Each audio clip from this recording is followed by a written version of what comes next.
Welcome back. The American Apparel factory in Selma, Alabama has been making military uniforms for years and years and years, but now they've been forced to lay off almost 300 people and shut down one of their plants. They have 4 there, now they have 3. All because the government has decided to let federal prisoners make military uniforms instead, and guess what? It costs more to make them.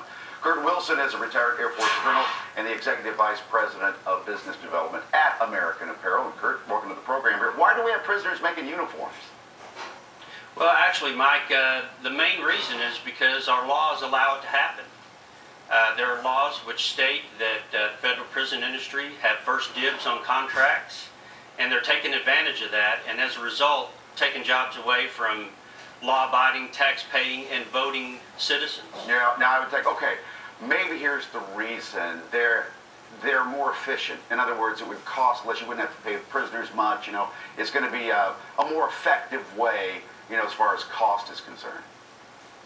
Sir, I'd love to believe that, but in just looking at their 2011 financial report last night, which is available online for anybody to look at under Unicor, in 2011 alone, Unicor lost $1.8 million. 2010, they lost $36 million. 2009, $56 million. Not only that, the same uniforms that we manufacture, that they manufacture, the Army Combat Uniform, they're selling that back to the government at almost $5 more than what we manufacture. Yeah, I was looking at that. I want to mention also, I'd also like to mention that the Army Combat Uniform trouser, they made over 2 million of those, and the other 9 contractors put together don't come close to 2 million. So those jobs that are manufacturing those 2 million could be put back into the private sector. Yeah.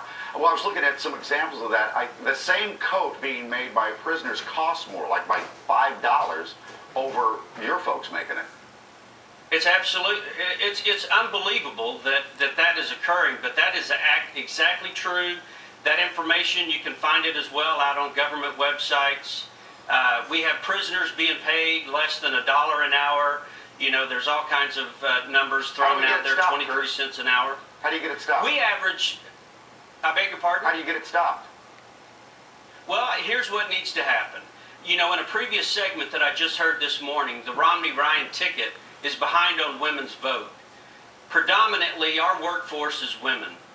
If somebody could grab a hold of this story and get back into the laws where it's allowing this to happen and immediately stop this, it's a travesty that this is going on, and it's not just American Apparel. A friend of mine 2 weeks ago told me of 1,100 layoffs at one company alone, another 300. So it is going on across the entire apparel industry. It's just not Alabama. This Unicor employs about 7,000 employees, might be the right word here. Prisoners, 7,000 prisoners taking jobs away from everybody else. Kurt, thanks a lot. Appreciate you being here on this Sunday morning. Sir, thanks for having me on again. You got it. Good luck to you. Hey, benched for being too big? Should have